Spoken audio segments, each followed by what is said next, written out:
Good morning students. आज हम सप्तक, शुद्ध स्वर, कोमल स्वर, तीव्र स्वर और अचल स्वर के बारे में जानेंगे। किसी भी राग में किसी भी गीत को, किसी भी कविता को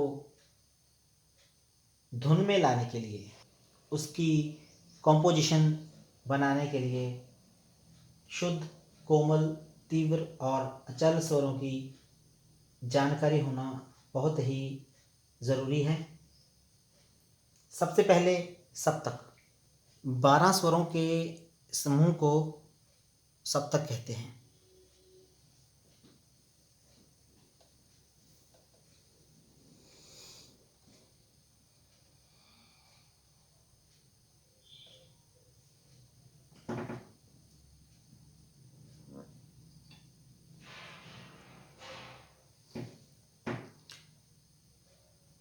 यहाँ से यहाँ तक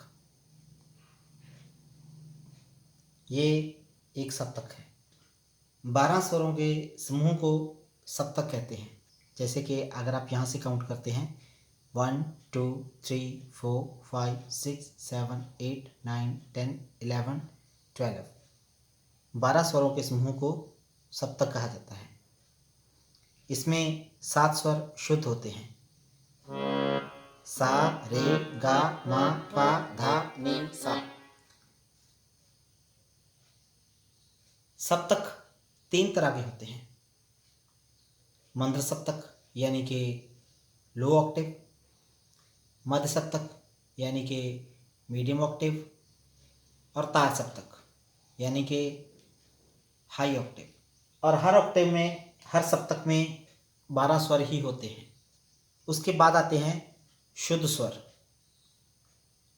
बिलावल थाट के 7 स्वरों को शुद्ध स्वर कहा जाता है।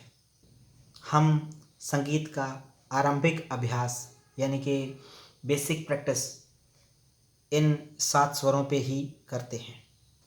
सा, रे, गा, मा, पा, धा, नी, ये 7 स्वर शुद्ध हैं। उसके बाद सा दोबारा आ जाता है। उसके बाद आ जाते हैं कोमल स्वर।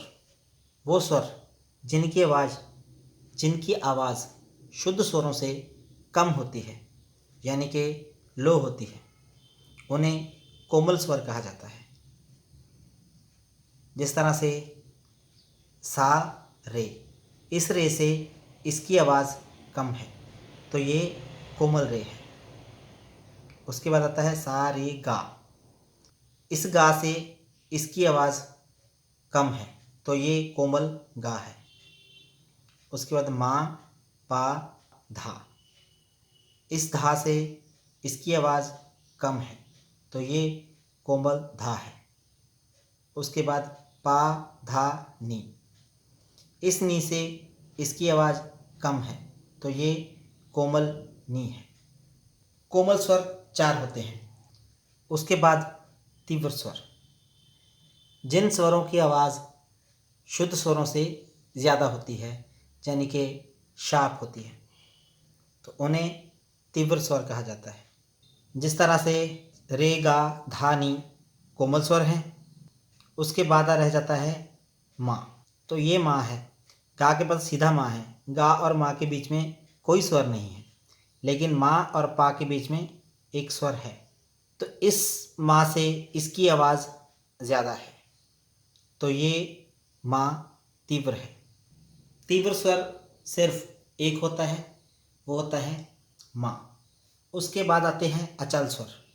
वो स्वर जो हमेशा शुद्ध रहते हैं, जिनका ना तो कोमल स्वर होता है ना ही तीव्र स्वर होता है, उन्हें अचल स्वर कहा जाता है। जो स्वर अपनी जगह से नहीं हिलते उन्हें अचल स्वर कहा जाता है।